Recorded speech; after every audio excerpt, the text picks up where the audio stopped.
What is going on, guys? Your boy Joey Shake 72 coming, guys, with the video right now. So I want to go over the offensive line coach for the Philadelphia Eagles, Jeff Stoutland.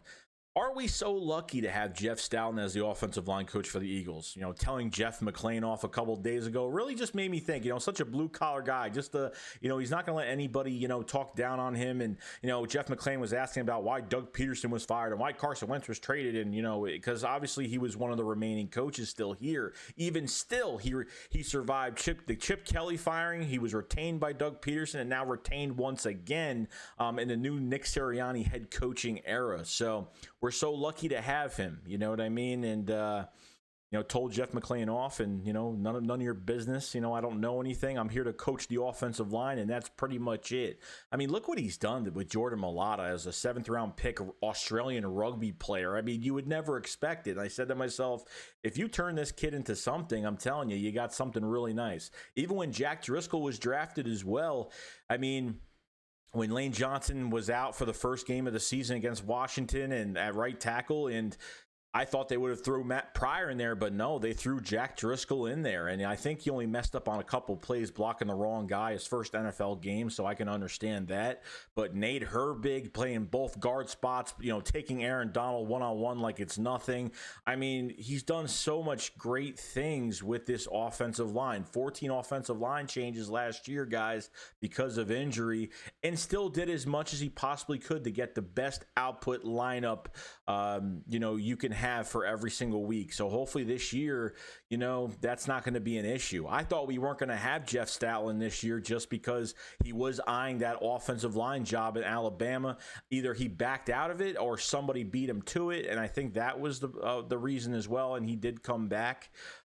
It's going to be a shame once Jeff Stoutland retires or leaves, doesn't coach anymore and is not with us anymore. To fill those shoes, it's not going to be easy. But I have to say, with Jeff Stoutland being here, I think, the players want to play for him, and they want to get better.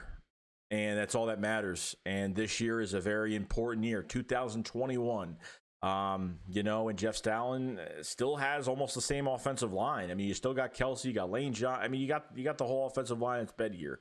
So, I mean, the players do love him, and I'm hoping he gets a lot of output out of some of these guys. You have depth of that offensive line now. He could be very creative with the lineups and where guys are strong. Obviously, he doesn't have final say in who starts, but he pitches to the coaches, especially with some of the, guys like LaRaven Clark and Andre Dillard. If, they could get cross-trained or, do whatever they could do on the field just to have some value. You know what I mean? So I think the Eagles have done pretty well in the trenches, obviously getting those undrafted guys like, like Nate Herbig, and then drafting guys like Jack Driscoll, you know what I mean? And Andre Dillard, unfortunately, was just dealt a bad deck of cards.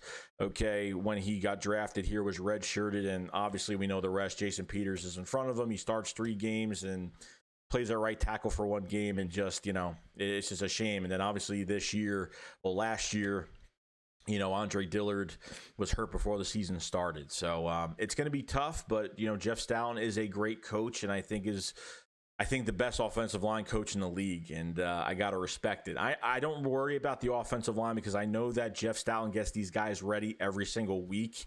And he's a good talent evaluator. He knows every upside to every player. He knows if someone can't play multiple positions. I mean, he is so good at his job, and I think we all have to respect that, and his attitude towards this city, and his attitude just for football in general, and just his passion for it. So, which I think this is, I never really made a video about Jeff Stoutland, but I think it's really important to really feel what this guy has done for this city and for this football team, and gives it his all every single year. But other than that, guys, that's pretty much it. Let me know what you guys think about Jeff Stoutland going into the season, and what do you rank him as a coach, and just what are your thoughts on Jeff Stoutland in general? Other than that, guys, that's pretty much it. I will see you guys later. Shakes code up, files 5. Peace out, guys. Peace.